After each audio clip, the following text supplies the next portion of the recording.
A little girl napped through Thailand's worst mass killing, miraculously emerging unscathed. Poinuch Supholong was asleep on the floor and covered by a blanket when an attacker burst through the door of her preschool and massacred 24 of her classmates and 12 others.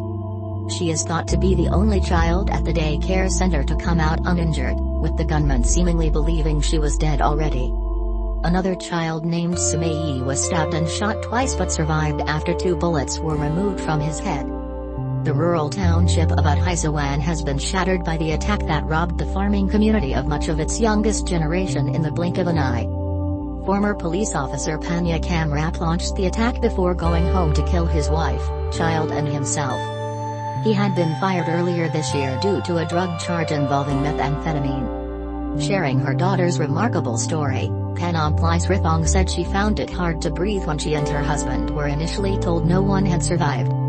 After breaking down into pure panic, they received the astounding news that their daughter was alive and rushed to her side. Breathing was difficult, I can't describe it, but when I found out my child survived I was relieved, Mrs. Srithong said.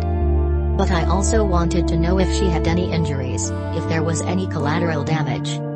Poinuch was sleeping so deeply, she doesn't appear to have seen or heard the slaughters, her mother says. Rescue workers carried her out of the building with her eyes covered so she didn't have to see the bodies of her young classmates.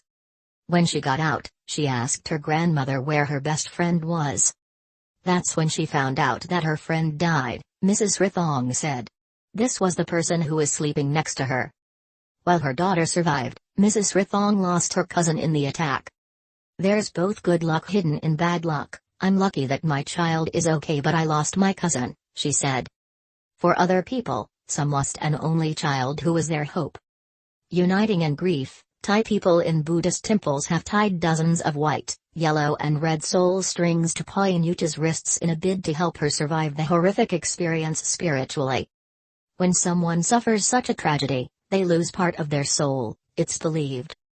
It is to bring the spirit back into her body, Mrs. Srithong explained while holding her daughter. It's like the spirit had left the body and it is being called back.